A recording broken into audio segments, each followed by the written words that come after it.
Salmo de número 119.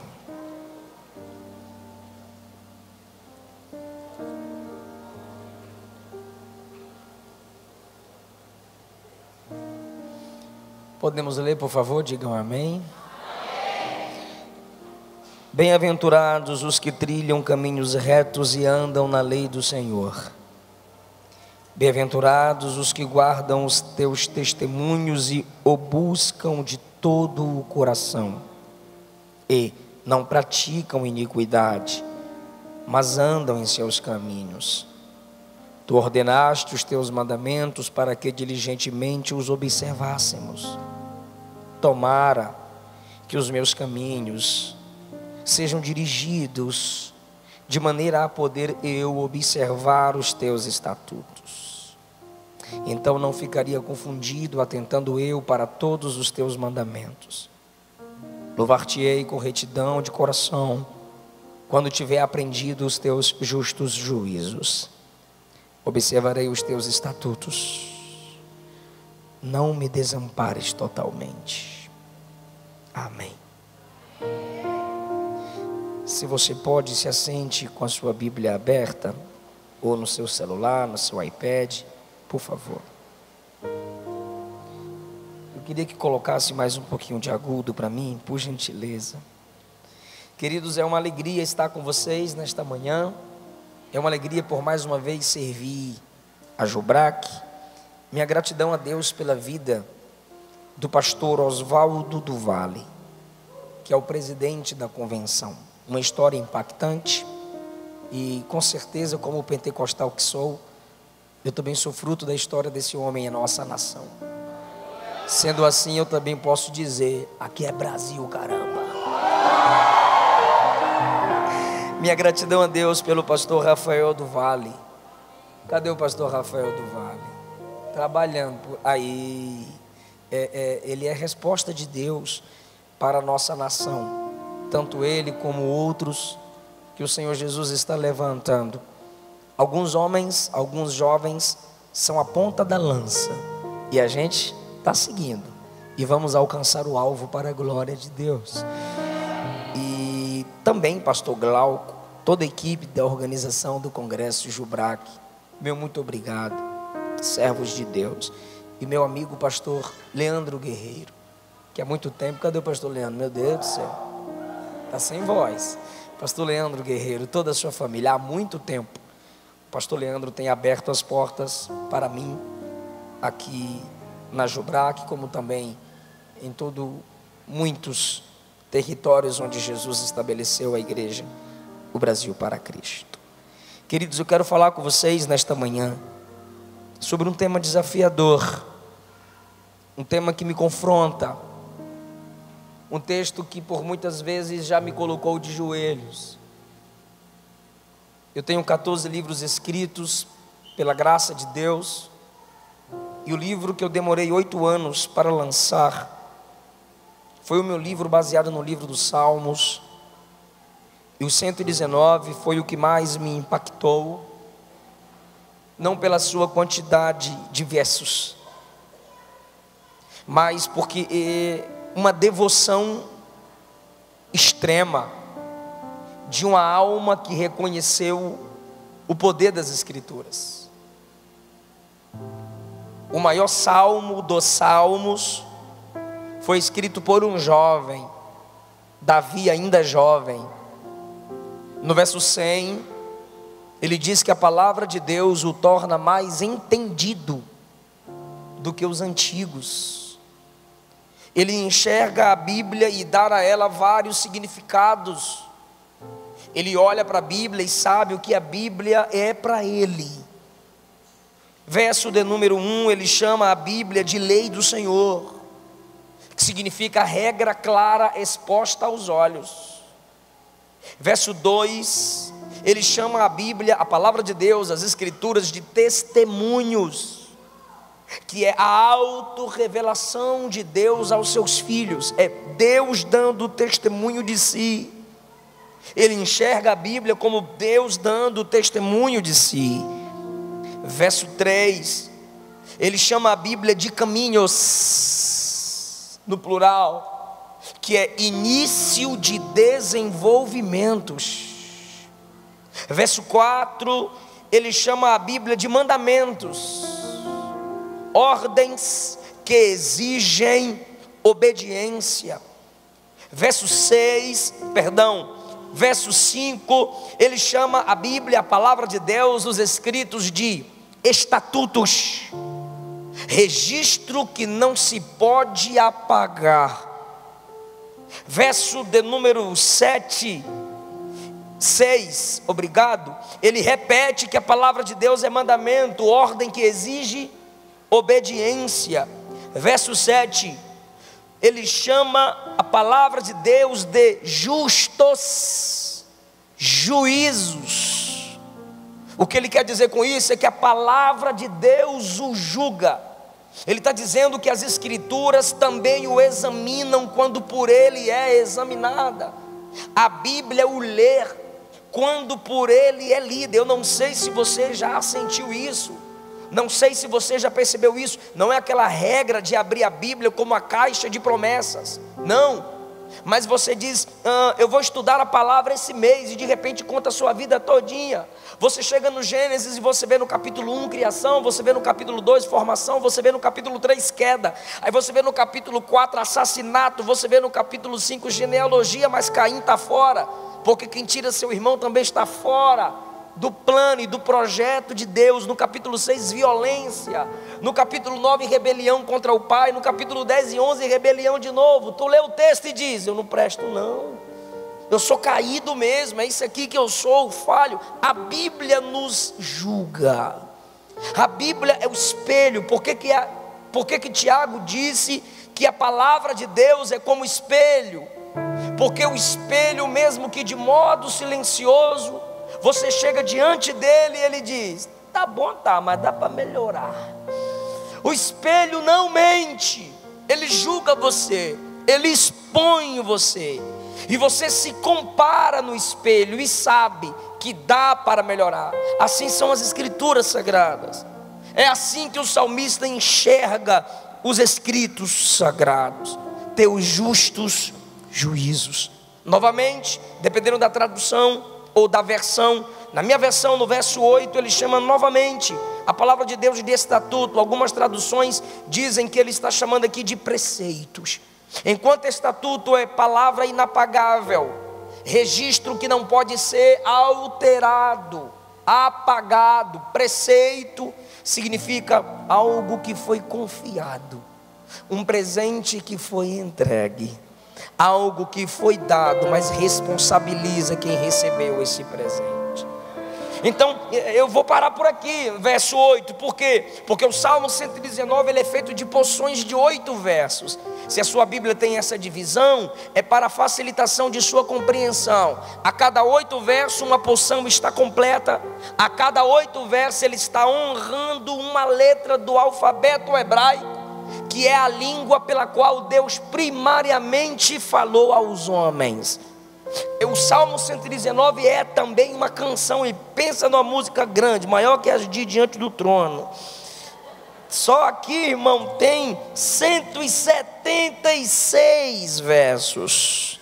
Dependendo da versão, também está escrito aí que é salmo entregue ao cantor mor, ou seja, o líder-chefe do louvor na congregação, o cabra da batuta. Então imagine uma equipe de levita, porque eram da tribo de Levi. Não é todo cantor que é levita, pelo amor de Deus, tu não é da tribo de Arão, só levita da tribo de Levi, todos bem vestidos, conforme 2 Crônicas 5, a batuta do cantor chefe, e eles entoando o Salmo 119. E em todo o canto do Salmo 119, uma coisa é repetida, uma coisa é lembrada: palavra de Deus, palavra de Deus, palavra de Deus, palavra de Deus. Isso é maravilhoso. Agora, a melodia a gente não tem, pois há uma distância temporal entre nós e o texto, há uma distância cultural entre nós e o texto, há uma distância contextual entre nós e o texto. Esse distanciamento deixou longe de nós também a melodia da canção. mas a letra ficou, porque ela foi inspirada. E o que foi inspirado é o que vai nos edificar aqui nessa manhã. Quantos estão preparados para que Deus gere em você um desejo de profundidade bíblica nessa manhã? Ok. Com essa introdução, então a gente começa a entender os caminhos da profundidade bíblica. Diz o verso 1: bem-aventurados os que trilham caminhos retos, felizes. A expressão bem-aventurados aqui é abençoados, felizes. A expressão bem-aventurado por Jesus, a partir de Mateus capítulo 5, é: caminhará mais uma milha, andará mais longe, irá mais longe.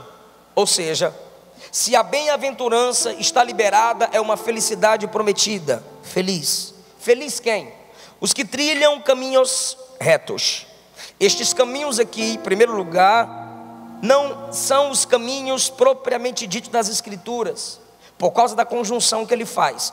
Caminhos retos e andam na lei do Senhor. É como se ele estivesse falando do andar de baixo e do andar de cima. Felizes os que andam caminhos retos e andam na lei do Senhor.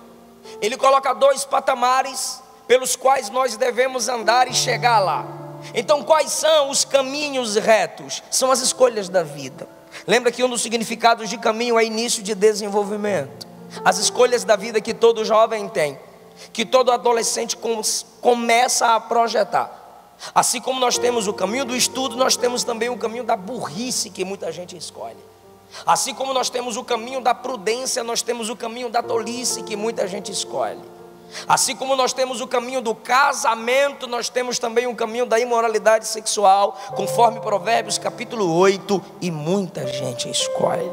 Assim como nós temos o caminho do compromisso, que é o caminho da porta estreita que Jesus pregou, temos também o caminho largo, que é a porta do deixa a vida me levar, a vida leva eu. Gente que não projeta a vida, não se submete a princípios, não reconhece a autoridade. Bem-aventurados os que trilham caminhos retos. Se você fizer escolhas corretas para a sua vida, se você souber o que é o relacionamento, souber o que é um namoro, o que é um casamento, o que é estudar, o que é trabalhar, o texto está dizendo: feliz você será. Mas olha a conjunção, por favor: e andam na lei do Senhor. Por que há essa conjunção, esse complemento que é necessário conectar meus caminhos aos caminhos das Escrituras Sagradas? Por quê? Porque existem ímpios escolhendo caminhos retos. Tem ímpio que compra e paga, melhor que alguns crentes, que toda vez na pizzaria ele esqueceu a carteira. Alguém já passou por isso. Há ímpios que são fiéis ao seu casamento. Há ímpios que são exemplos no seu emprego. Há ímpios que respeitam a sua vizinhança. E aí, pastor? Vai para o inferno. Por quê? Porque ele escolheu caminhos retos. Ele terá momentos de felicidade, mas ele não se submete à lei do Senhor para ser capacitado a trilhar caminhos retos. Como ele não se submete à lei do Senhor, ele é alguém que confia nas suas obras. Como ele confia nas suas obras, ele rejeita o Salvador. Maiormente, os homens não irão ao inferno só por causa de pecados, porque pecado todo mundo tem. João diz: quem disser que não tem é mentiroso, pecou 2 vezes. O homem vai para o inferno porque rejeita o Salvador. Porque todos que se entregaram para Jesus aqui ainda não estão glorificados, estão num processo chamado santificação. Isso quer dizer que o pecado que você cometeu ontem, você não comete hoje, e o que comete hoje, Ele te dá graça para não cometer amanhã. Isso é santificação. Mas o ímpio abre a boca e diz: eu não bebo, eu não fumo, eu não mato, eu não roubo, então eu sou o cara. Sinceramente ele rejeitou Jesus. O inferno está cheio de gente sincera. Por quê? Porque ele escolheu caminhos retos. Ele vai ter uma boa colheita para isso em vida. Mas existem aqueles que andam na lei do Senhor. Depende de uma pregação, depende da leitura da palavra, depende do estudo bíblico para se desenvolverem. E eles reconhecem a dependência da palavra. Sabe o que é isso? A integridade do ímpio está na Bíblia. mas a Bíblia não está nele. Nem todo íntegro é bíblico, mas todo bíblico deve ser íntegro. Então, se ele trilha em caminhos retos, ele tem sua integridade. Mas se ele anda na lei do Senhor, ele é alguém que depende dessa lei para continuar se desenvolvendo e ir para o céu quando a trombeta tocar. Bem-aventurados os que trilham caminhos retos. Felicidade. Bem-aventurado é o quê? Felicidade. Bem-aventurados que trilham caminhos retos e andam na lei do Senhor. A felicidade completa é para quem vive nos dois. Eu tenho escolhas retas e eu me submeto à lei do Senhor. Ok, bem-aventurados, felicidades. Agora eu faço uma pergunta a toda essa juventude: é fácil andar reto no mundo torto? Isso quer dizer que andar reto no mundo torto vai ser difícil. É isso que a Bíblia é. Ela promete felicidade, mas não promete facilidade. Andar em caminhos retos e na lei do Senhor, no mundo torto, vai ser desafioso, vai ser desafiante, vai ser confrontador. É por isso que nós nos submetemos à dependência das Escrituras. Verso 2: bem-aventurados os que guardam seus testemunhos. A expressão guardar aqui é memorizar, colocar na mente. Nós memorizamos aquilo que valorizamos. Métodos de memorização: leia a Bíblia em voz audível. Métodos de memorização: repetir, lendo em voz audível, escrevendo. Ao mesmo tempo você lê, você sente, você escreve, você fala e você ouve sua própria voz. Método de memorização. Bem-aventurados que guardam seus testemunhos. O básico que todo jovem, todo crente deveria guardar são os testemunhos de Deus. Eu não estou falando daqueles testemunhos: o cachorro correu atrás de mim, eu meti a pedra e Jesus me deu livramento. Eu estava com fome, apareceu uma galinha, eu passei a faca no pescoço. Não, os testemunhos aqui são testemunhos de Deus. São os atributos divinos nos revelados nas Escrituras. São os atributos comunicáveis e incomunicáveis apresentados a nós. Exemplo: Deus é onipotente, Ele tem todo o poder. Deus é onisciente, Ele sabe todas as coisas. Quando o crente não conhece esse testemunho, ele vai orar e diz: Senhor, amém, não tem mais o que falar não, porque o Senhor é onisciente, sabe todas as coisas. Ou seja, ele crê que Deus sabe tudo, mas ele abre mão da onipotência, que Deus pode tudo. E o crente que só crê na onipotência, ele é menino no que pede. Ele pede coisas triviais. Ele pede coisas que ele deveria entender que onipotência não é onicasualidade. Existem coisas que é você que tem que fazer e não pedir para que Deus faça. Existem coisas que são suas decisões, suas escolhas. Não adianta tentar pedir milagre naquilo que Deus já te capacitou e já exigiu que você fizesse. Onicasualidade é querer responsabilizar Deus por aquilo que eu deveria fazer. É querer colocar no nome de Jesus aquilo que deveria ser feito em meu nome. O cara já tem um nome sujo, aí compra o carro no nome de alguém e diz: em nome de Jesus eu vou pagar. Aí Jesus diz: do meu nome não, velho, limpa teu nome, deixa meu nome limpo.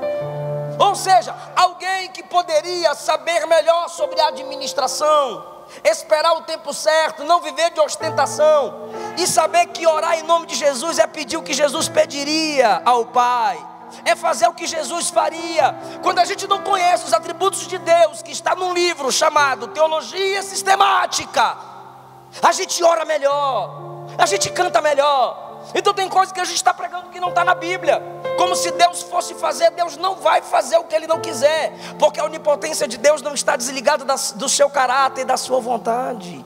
Deus só faz aquilo que não envergonha o nome dEle. Deus só faz aquilo que vai honrar a glória dEle. Nós temos que guardar os testemunhos de Deus, pelo menos uma vez no ano. uma teologia sistemática. Leia pelo menos uma vez no ano. É a teologia que nos ensina por temas. Bem-aventurados os que guardam seus testemunhos e o buscam de todo o coração. Olha como ele conecta pregação e oração. Ele começa pregando para nós sobre as escrituras. Bem-aventurados que trilham caminhos retos e andam na lei do Senhor. Verso 12, ele prega para nós sobre escrituras. Bem-aventurados os que guardam seus testemunhos. E você diz, amém, está pregando para nós. Aí de repente ele olha para Deus e diz, bem-aventurado aqueles que o buscam. Ele está dizendo, busque as escrituras. Aí você está lendo Bíblia. Aí você está lendo Bíblia e está empolgado porque está lendo Bíblia. Aí fala, não adianta só ler, tem que orar.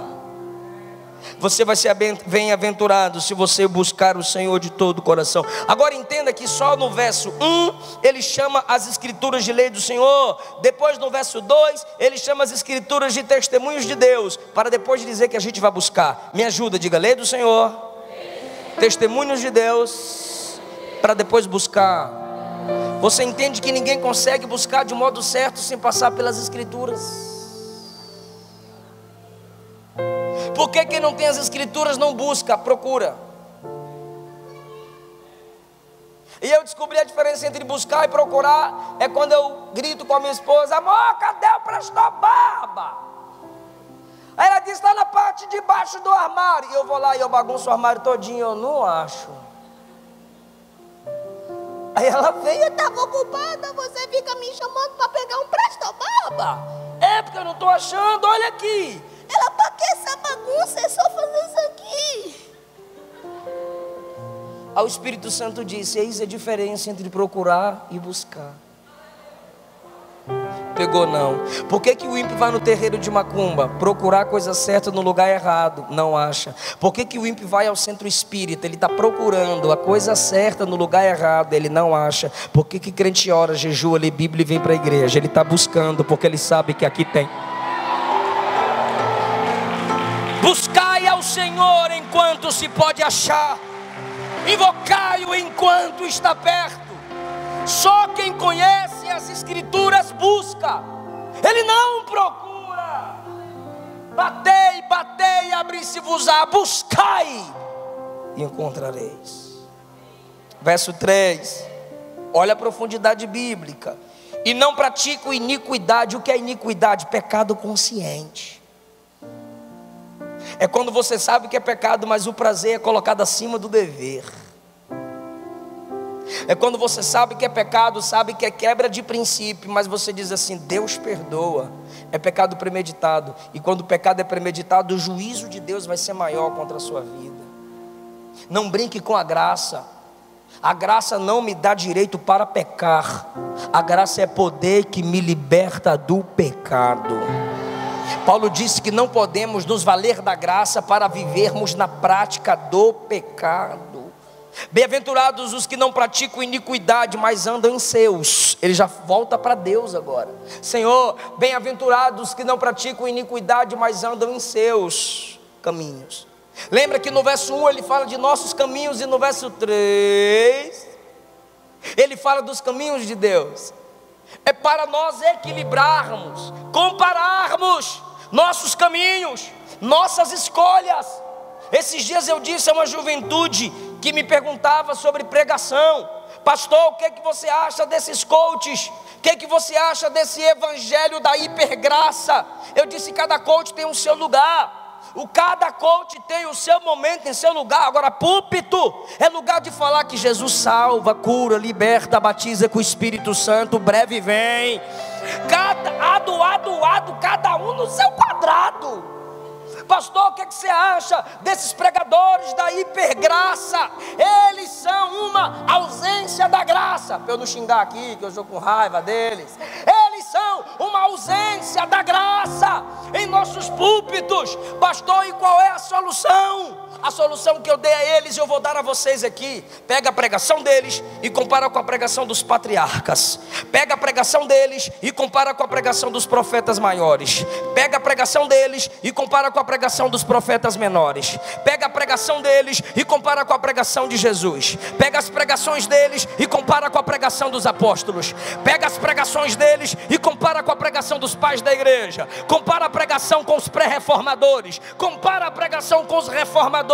Compara a pregação deles com os avivalistas e os pioneiros do pentecostalismo no Brasil. Se não der certo, joga fora no lixo. Volta para as escrituras, irmão. É melhor voltar à palavra.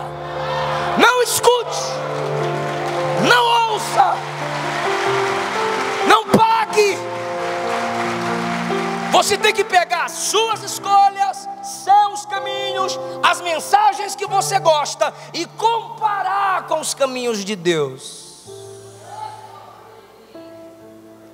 Nós pentecostais, costumeiramente, os reformados históricos, eles foram desde a base, eles pregam sermões expositivos, que não é o perfeito, pois toda forma ou toda fórmula de sermão tem seus defeitos. Mas nós costumeiramente pentecostais sempre pregamos a mensagem temática. Nós damos um tema e procuramos textos na Bíblia que confirmam esse tema. Desde que o contexto seja respeitado, você pode pregar uma mensagem temática.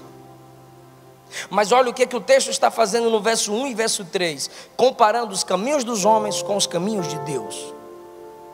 Você compara seus pensamentos com o que Deus pensa. Você compara as suas escolhas com o que Deus escolhe. Você compara o que você quer com o que Deus quer. Os caminhos do verso 1 são os nossos. Os caminhos do verso 3 são os de Deus. Agora que é legal, vou até beber água. Água com gás. Verso 4. Meu pastor Leandro.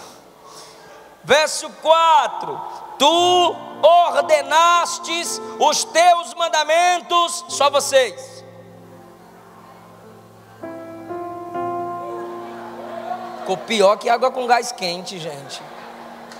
Eu começo e vocês concluem. Tu ordenastes os teus mandamentos. Para que o quê? Isso, eu gostei da ênfase que as irmãs deram. Para que o quê? Ok, para no diligentemente. Para quê? Bora lá, varões. Diligentemente. Bora lá, para quê, varões? Bora lá, varões. Diligentemente. Isso, entenda. Aqui está nosso erro. Eu digo nosso porque eu me incluo. Ou tu acha que não tem mensagem que eu já excluí do meu canal? Esses dias eu vou fazer um vídeo ainda, os erros que eu cometi nas minhas pregações. Tu ordenastes os teus mandamentos para que diligentemente os observássemos. Não se lê a Bíblia como se lê jornal. Não se lê a Bíblia como se assiste um filme no cinema. Uma raiva que eu tenho assistir filme no cinema. Eu venho perguntando para minha esposa tudo que eu não entendo direito. Não! E você sabe, se tu assistiu no cinema e quando for assistir em casa você entendeu melhor algumas coisas. Ou é só eu que sou doido? Tem mais doido. Diligência ao meditar nas escrituras. Irmão, não adianta você olhar as escrituras. Hoje eu vou ler Mateus capítulo 1. Aí no outro dia tu desiste, porque é muito nome na genealogia. Aí você desistiu de ler Bíblia, porque tu começou em Gênesis 1. Chegou em Gênesis 5, tem um monte de nome lá. Quando você lê crônicas mesmo, aí tu é pirraçado. Meu Deus, para que tanto nome? Aí tu desiste. Será que é porque teu nome não está lá?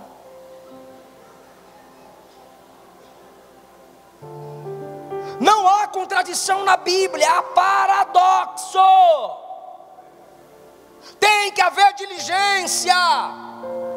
Lucas diz que o milagre aconteceu enquanto Jesus entrava em Jericó, mas Mateus diz que o milagre aconteceu enquanto ele saía. Aí entram os bobos. os net crentes, web crentes. Olha aí, a Bíblia contém erros, ela não é inerrante. Ou Mateus ou Lucas erraram. Não, abestalhado.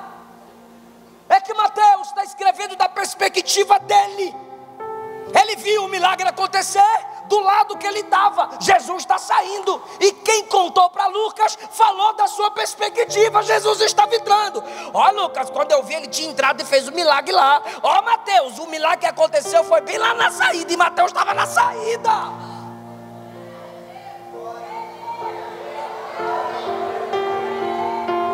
Diligência. Eva não tinha nascido. Gênesis 2. Nascido não, feita. Quem nasce é nós.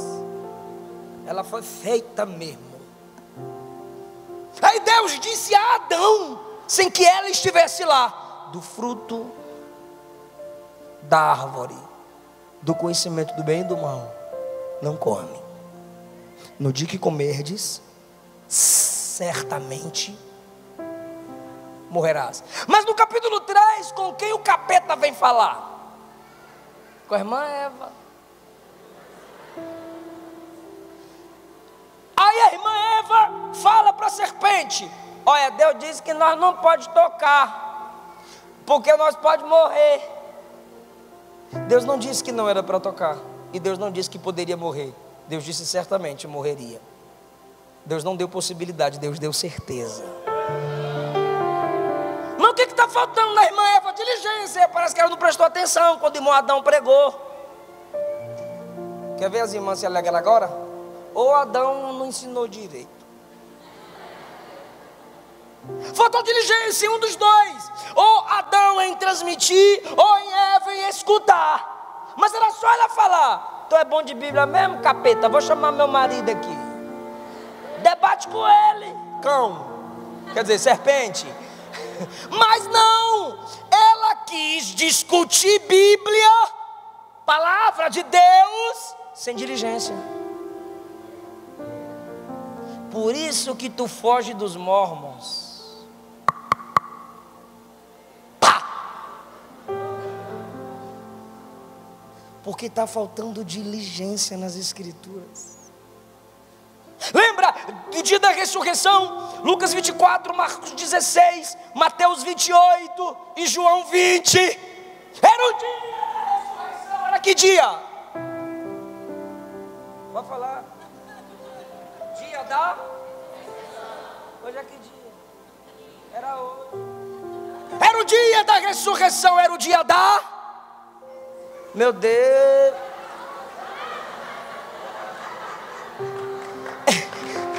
Vocês estão me estressando. É sono. Era o dia da... Aí lá vem as mulheres. Primeiro, lá vieram as mulheres de madrugada. Dava para dormir mais um pouquinho. Cheias de perfume. Gastaram dinheiro. E no caminho disseram: quem nos removerá a pedra? Ansiedade antecipada. E quando chegaram, viram a pedra removida. Olharam uma para a outra. Roubaram o corpo do Senhor.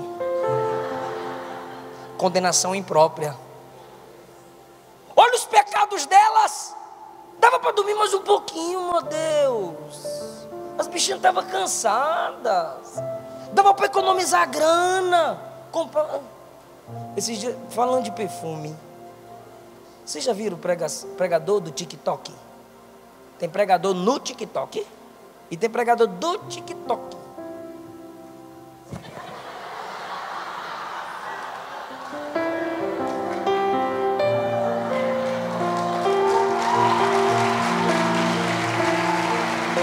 Varão. Outra mensagem eu prego sobre ser homem. Aí eu recebi um vídeo, um rapazinho e uma rapazinha. Aí aquela edição bem rapidinho. Você sabia que Jesus... Eu vou falar isso aqui. Posso falar?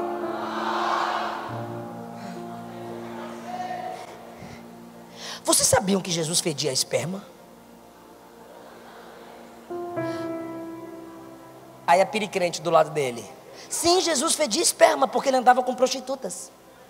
E faz aquela cara como a técnica que Paulo usava, diatribe, é quando Paulo já sabia o que o leitor iria questionar ao ler o seu texto. Ela, sim, Jesus fedia esperma porque ele andava com prostitutas, e naquele tempo não tinha perfumes.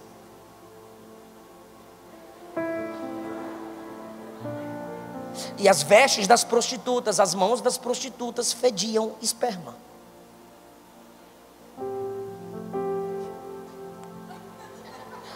Aí lá vem as mulheres cheias de perfume,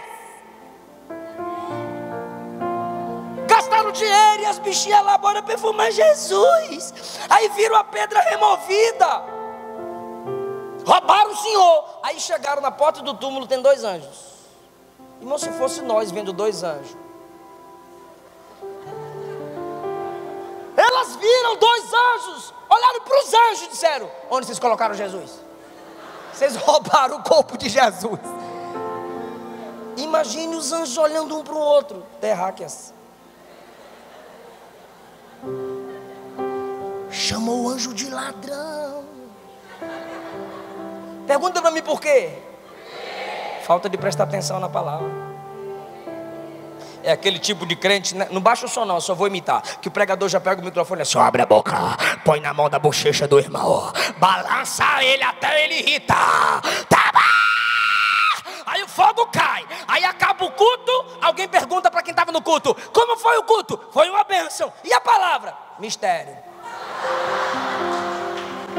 É mistério.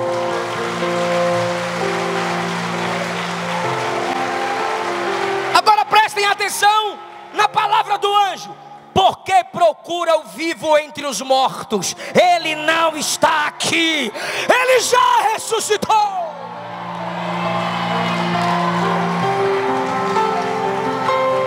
Só que os anjos eram pentecostais, deram a lapada.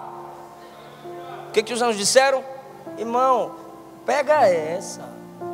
Olha o que os anjos disseram: lembrem do que ele vos disse quando pregou na Galileia.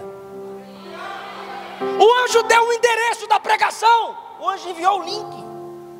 Você estava nesse culto, vaza. E não prestou atenção na mensagem.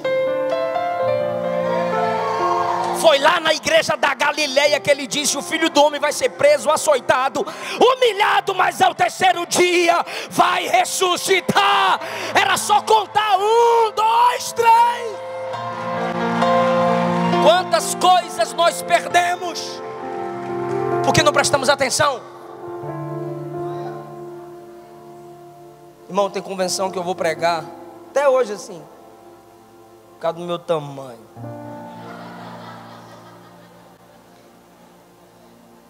Aí o presidente olha assim: quem é o menino?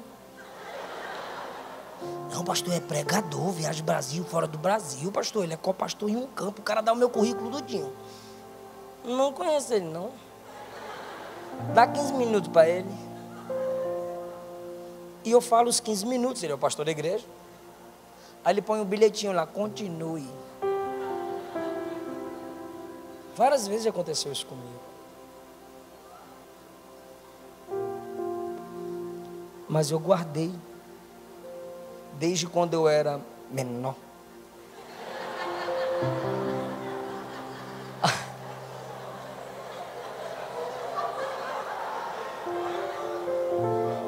Irmão, quando meu corpo for transformado, eu quero ver vocês rirem de mim, irmão. A minha mãe dizia, quando eu pregava ao lado dela na escola dominical: você vai pregar para pastores. Então eu tenho certeza, porque eu guardei as profecias. Foi uma luta para eu pregar nos Gideões a primeira vez, e eu de boa. A Luana 3 dias de jejum, tadinha. Amor, a luta é luta, hoje eu vou comer esse jejum aí. E ela intercedeu por mim 3 dias de jejum.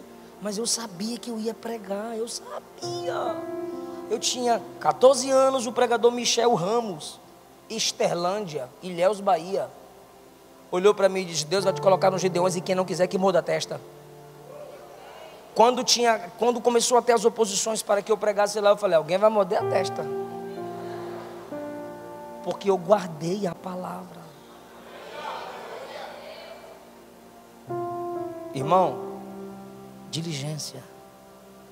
Só que a gente está aprendendo Bíblia com música. Passa lá. A gente está aprendendo Bíblia com música. Terceirizado. Vai logo para a fonte, meu Deus. Quer ver? Para onde iremos? Você sabe, nós. Mas se você ler João 6, é para quem iremos nós? Não é para onde, é para quem. Porque nem sempre é o lugar que te atrai, é alguém. E Pedro estava dizendo, não tem ninguém como o Senhor. Ninguém vai nos tirar da presença do Senhor. Ninguém vai diminuir o amor que temos por ti. Olha a briga que eu peguei esses dias com... Vou nem falar o nome. Se passares pelas águas, elas não te afogarão. Tu sabe. Se passares pelo fogo, ele não te queimará. Aí eu falei, não é se. Não tem na Bíblia isso. Aí começou os netcrete, tá se achando ruim de Bíblia, vou te mandar o texto aí. Eu falei, mande. Aí mandaram um monte de texto. Falei, tá vendo? Não tá na Bíblia. Você tá cego. Tá aí, ó. O quê? Quando passares. Você não sabe como isso faz a diferença na alma das pessoas. Se passares pode passar ou não, tá? Vem para Jesus, não é todo mundo que passa a luta, não. Não é todo mundo, não, é só os feios. Vem para Jesus. Não é todo crente que passa fogo e água, não. É se passar, mas acho que você não passa, não. A Bíblia diz quando passares. O texto está dizendo não tem ponte. Vai ter momento que você vai se sentir se afogando nas pressões da vida. Vai ter momento que você vai se sentir sem saída nas pressões da vida. Não tem ponte, vai ter que passar. Mas você chega do outro lado porque Ele vai passar com você. É isso que a Bíblia promete. Qual a que mais me estressa? Não julgueis. Fala, Deus, tá bom, vou falar por aqui. Não julgueis. Eu não posso postar assim umas coisas ruins. O pastor está julgando? Como eu não tenho mais paciência de ficar respondendo lá no Instagram, porque o Instagram é meio e fala bobagem, eu respondo mesmo. Eu estou ligando chamada de vídeo. Pelo direct. Eu ligo mesmo. Mateus 7, não julgueis para que não sejais julgados. Ele só pega o não julgueis. Não julgueis para que não sejais. Se você não quer ser julgado, não faça parte de um grupo que julga. Deixa eu fazer uma pergunta. Tem um povo mais julgado do que a igreja? Então ela pode julgar. 3, por que reparas tu no argueiro que está no olho do teu irmão e não vê a trave que está no teu? 4, como dirás a teu irmão, deixa eu te ajudar, limpar teu olho, se há uma trave no teu? É isso que Jesus é contra. Eu não posso julgar seu problema, sua falta, seu defeito, se eu também estou nessa falta. Eu quero limpar os olhos do cara, mas meu olho está mais sujo que o dele. 5, tira primeiro a trave do teu e então tirarás o cisco do olho do teu irmão. Ele está mandando eu julgar o olho do irmão quando eu julgar o meu. Eu não posso julgar o outro se eu não me autoexamino. Se não, por que está o versículo 6 aí? Não deis aos cães coisas santas. Não dê a porco vossas pérolas. Sabe o que é isso? Se você não julgar, como que você vai saber quem é cão e quem é porco? E sabe quem está chamando o ímpio de cão e porco? Jesus, o amor. Ele pisa no sagrado. Se a gente não tiver diligência ao prestar atenção nas escrituras, nós pecaremos, não cresceremos, não nos desenvolveremos. Então, em nome de Jesus, vai ler Bíblia, pega a caneta. Vai ler Bíblia, pega o caderno, pergunta, chora. Senhor, abre a porta da palavra, compra meus livros. Faz um curso básico de teologia. Seus mandamentos, ó Deus, foram dados para que eu observasse diligentemente. Agora, irmão, verso 7. E a gente caminha para a conclusão. Louvar-te-ei com retidão de coração, quando tiver aprendido os teus justos juízos. Meu Deus do céu. Olha o que ele está dizendo. Eu só vou conseguir louvar quando eu tiver aprendido Bíblia. Vou perguntar para vocês, eu quero provocar vocês. Ele está dizendo, só louvarei quando eu aprender a Bíblia, a palavra. Bora lá. Só louvarei quando eu aprender a. Para louvar tem que aprender a. Se não aprendeu a Bíblia, não pode. Entendeu? Deus não recebe como louvor o cântico dos lábios de quem não valoriza as Escrituras. É por isso que tem gente que canta muito, mas não adora nada. Mas tem gente que não canta nada, mas é um verdadeiro adorador, porque ele conhece a palavra de Deus. Ímpio não adora. Quando alguém que não conhece a palavra de Deus começa a cantar, dizendo que está louvando a Jesus, do céu Jesus diz, cala a boca, Caim. Eu te rejeito e rejeito o seu cântico. Por quê, pastor? Primeiro, o ímpio não conhece Deus. Louvar é elogiar. Você não pode elogiar quem você não conhece. Se você elogia quem você não conhece, você é hipócrita. Se você é hipócrita, você deixou de louvar. Deus não recebe louvor de quem é hipócrita. Está preparado para dar glória? Segundo, o Pai procura verdadeiros adoradores que o adorem em. Para no Espírito. O Pai procura verdadeiros adoradores que o adorem em. O que é adorar em espírito? Em espírito é resultado da ação do Espírito Santo em nosso espírito, que é chamado de regeneração. O ímpio não passou pela regeneração, então ele não pode adorar em espírito. Como o espírito dele está morto, ele não pode adorar a Deus, Deus não recebe. Terceiro, em espírito e em...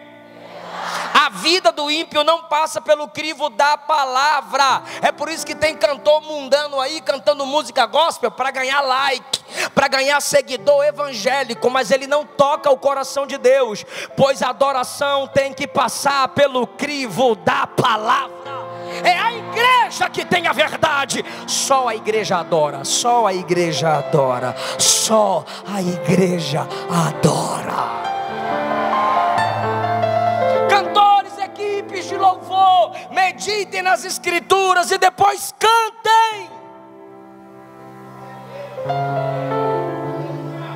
Se não tiver Bíblia, não é adoração, é invenção. Se não tiver Bíblia, não é congregação que adora, é aglomeração de curiosos. Escute o que eu vou lhe dizer: música se faz com poesia, mas a adoração só se faz com teologia, só com o estudo da palavra. Não adianta, irmão, muita dança e pouca mudança. Muita poesia, muita melodia, é muita melodia, mas nada de teologia.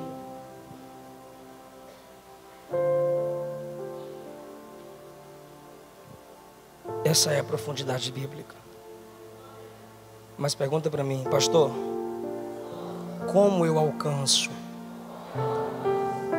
O texto responde: diga, eu quero andar em caminhos retos, eu quero andar na lei do Senhor, eu quero guardar os testemunhos. Diga, eu não quero praticar iniquidade. Diga, eu quero ter diligência. Como eu consigo? O verso 2 diz: bem-aventurados aqueles que buscam a Deus. O verso 5 diz, ó o verso 5: quem dera que os meus caminhos, tomara que as minhas escolhas sejam dirigidos de maneira que eu possa observar a tua palavra. Por que eu estou fechando o olho? Porque ele está falando com quem nessa parte? Com quem ele está falando? Quem dera que os meus caminhos fossem dirigidos a eu observar a tua palavra. Com quem ele está falando? Olha o verso 8: observarei os teus estatutos, caminhos, preceitos. Olha o verso 8: não me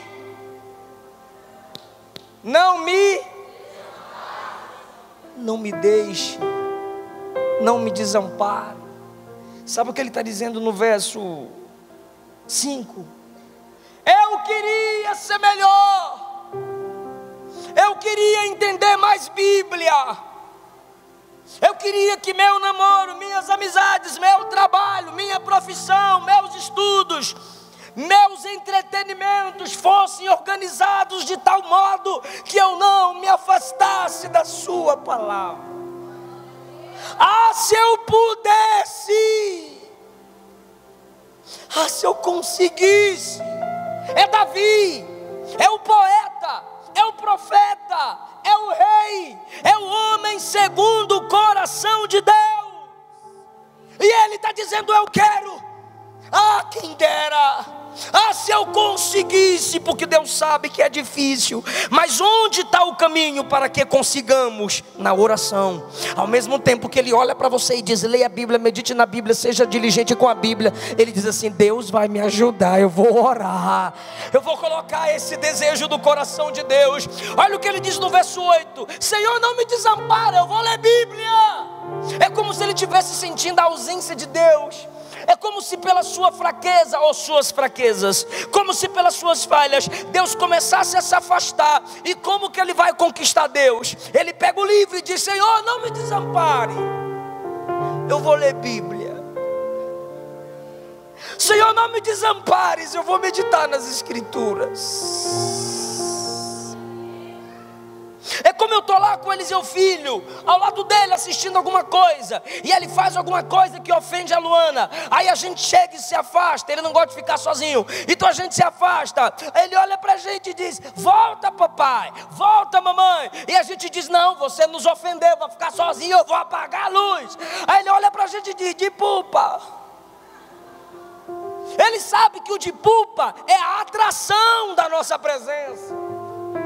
Então não adianta fazer votos, não adianta fazer sinal de cruz, não adianta prometer coisas a Deus. Se Ele não vê no seu coração desejo pelas Escrituras, Ele estará longe de você. Mas onde há amor pelas Escrituras, a presença de Deus está ali. Ele está conectando a presença de Deus com as Escrituras. Quem me ouve? Ele está conectando a presença de Deus com as Escrituras. Sabe o que é isso, irmão? Se você comprar um livro meu, eu vou no máximo dar o meu autógrafo, que não vale nem um cachorro quente. E aí você vai para casa, eu vou para casa. Aí você vai ler meu livro. Eu estou viajando, eu estou lá em Goiânia e você está lendo o meu livro.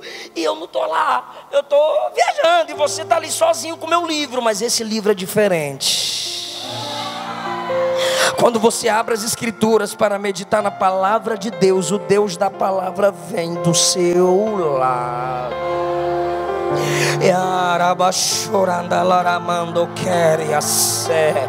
E ali do seu lado, composições vão começar a fluir, revelações na palavra vão começar a fluir. Irmão, voltemos a valorizar as Escrituras. Olha o que Eclesiastes 12 diz. Eu já desliguei o esboço, mas eu não posso ir para casa sem mostrar para vocês isso aqui. Ganhei essa Bíblia ontem, nem sei mexer direito, peraí. Eclesiastes 12, me ajuda. Lembra do teu Criador nos dias da tua? Antes que venham os maus dias. Vai chegar os maus dias para todo mundo. E cheguem os anos dos quais venha a dizer: não tenho neles contentamento. Agora, suas vistas, ó, suas vistas. Antes que escureça o sol, a lua, a luz, as estrelas, e tornem a vir a nuvem depois da chuva. Está dizendo, seus olhos vão nuviar, seus olhos vão escurecer. Você não terá a mesma percepção de letras. Lembra enquanto você pode. Lembra de Deus enquanto você pode ler. Lembra enquanto você não depende do tamanho de letras. Verso 3. Porque um dia os guardas da casa vão tremer. Sabe o que é isso? As suas pernas. Suas pernas vão tremer. E você vai ter dificuldade de chegar perto do livro. No dia que se curvarem os homens fortes, sua coluna vai dobrar. E cessarem os moedores, os dentes cairão. E se escurecerem os que olham pelas janelas, você vai ter dificuldade para enxergar a vizinhança. E as duas portas da rua se fecharem por causa do baixo ruído da moedura. As portas dos acessos às pessoas se fecharão. Ouvidos das pessoas não mais se abrirão por causa da dificuldade da mordedura. A boca, você não terá facilidade de comunicação. Então poucos abrirão os ouvidos e os olhos para te ouvirem e prestarem atenção em você. São as duas portas pelas quais você tem acesso às pessoas. O texto está dizendo, lembra de Deus agora, medita nas escrituras agora, porque agora alguém ainda pode te entender. Mas vai chegar o tempo que não te entenderão, e todos chegarão a esse tempo. E a voz das aves se levantarão, e todas as vozes do canto se baixarem. Ele está dizendo, vai chegar o tempo que você vai tentar cantar Foi na Cruz, e alguém vai ter que se aproximar de você para ouvir a sua voz. Vai chegar o canto que a voz da ave, que é pi, vai ser um brado de trovão comparado à força da sua voz. Lembra do teu Criador enquanto você pode. Lembra de ler Bíblia, verso 5. Como também temerem o que está no alto. É você dizer, eu tenho medo de escada, eu não subo a rampa. Você vai ter medo de altura. Todo mundo vai chegar aqui se Jesus não voltar. E houver espantos no caminho, qualquer coisa vai assustar você. Aproveita agora enquanto você tem sangue nos olhos.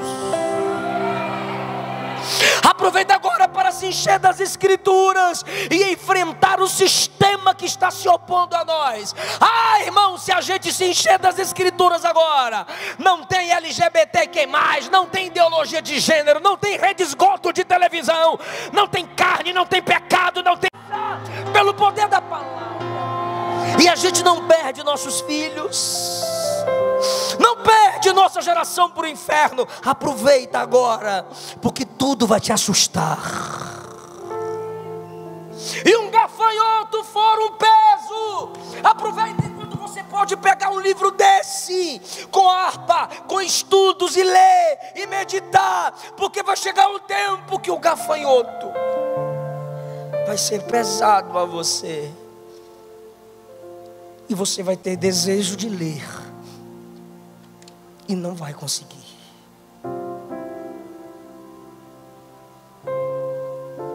Ah, eu queria que isso entrasse no seu coração. Vai perecer o apetite. Vai perecer o apetite. Você não vai comer como hoje.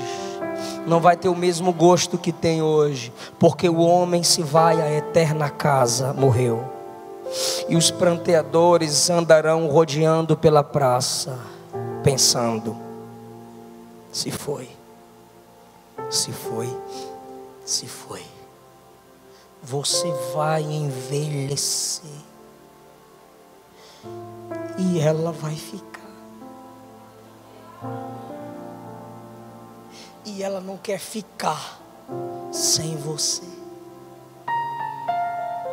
Estude agora, porque quando você for, o que você fez dela, o que você fez com ela, vai ficar no coração de muita gente.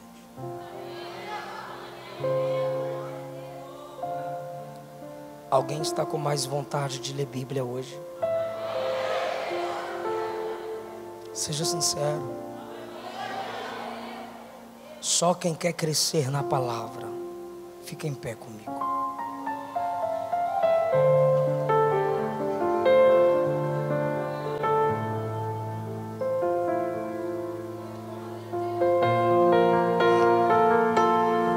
Coloque a mão no seu coração, se puder, aperte a sua Bíblia no seu peito.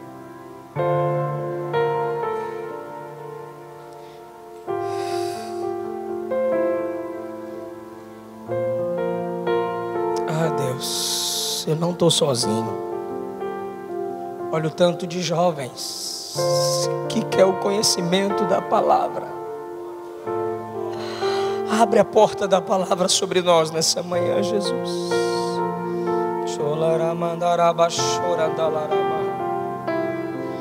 Meus dons e talentos são pra te servir. Meus dons preciosos são seus. Não vejo razão na minha vida. Tu és meu Senhor e meu Deus. Fala! Assim como for, vem tua obra em mim,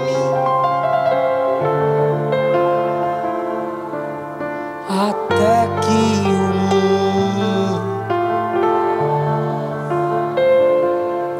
sua glória em meu rosto. Lembra do início? A tua palavra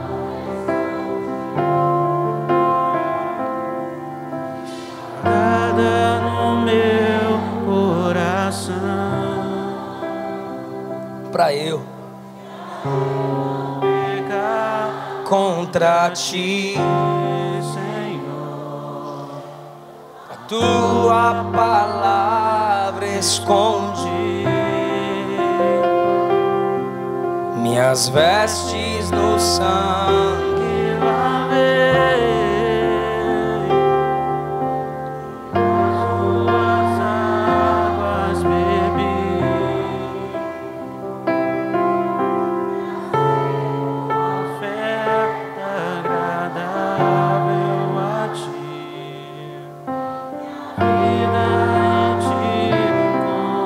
Eu tinha entre 7 e 8 anos de idade. Era com esse som que eu queria pregar. Ainda bem que voltou agora.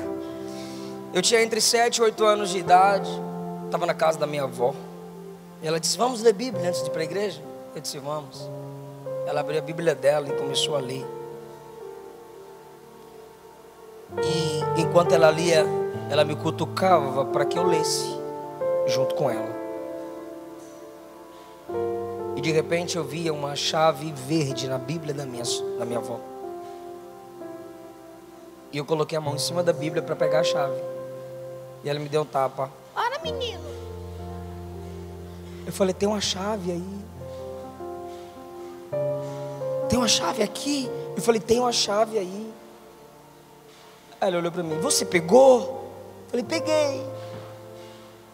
Ela olhou para mim e disse, então leia sozinho.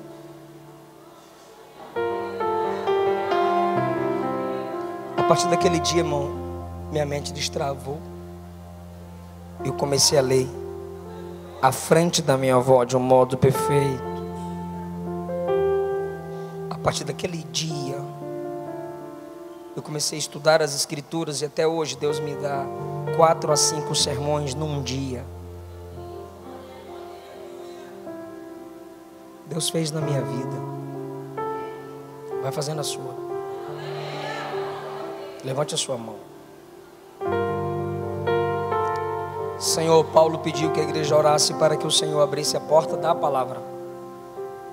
E a gente está orando agora. Abre a porta da palavra sobre os meus irmãos. Abre a porta da palavra sobre os meus irmãos. Deus, eles terão menos desejo por entretenimento e mais desejo pelas escrituras. Porque assim como o salmista orou dizendo: quem dera que minhas escolhas me aproximassem da sua palavra, mostrando dependência. Esse povo aqui de mão estendida também está mostrando dependência. Então se prepare, você vai ver os textos de uma maneira diferenciada. Você vai ler e quando você se erguer de lá, você vai sair como guerreiro armado para dar trabalho para Satanás e trabalhar para Jesus. Glória a Deus. Será que há alguém em nosso meio que se afastou do Evangelho, mas quer voltar para Jesus nessa manhã? Quer viver o poder da palavra? Ou você que nunca entregou sua vida para Jesus, mas nessa manhã você quer se entregar, porque a palavra está te chamando? Eu quero orar por você.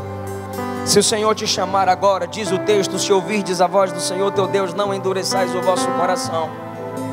Saia do seu lugar se você se afastou e quer voltar para papai. Agora eu quero orar por você. Ou você nunca confessou Jesus, quem sabe tem. Ou você nunca confessou Jesus, mas hoje você quer confessá-lo. Você quer ser guiado pela palavra, você quer ser direcionada pela palavra. Tem alguém que quer isso para a sua vida hoje? Se tiver alguém, a igreja está aqui para orar por você, porque a palavra vai te capacitar, a palavra vai te dar poder, a palavra vai te capacitar, a palavra vai te dar poder.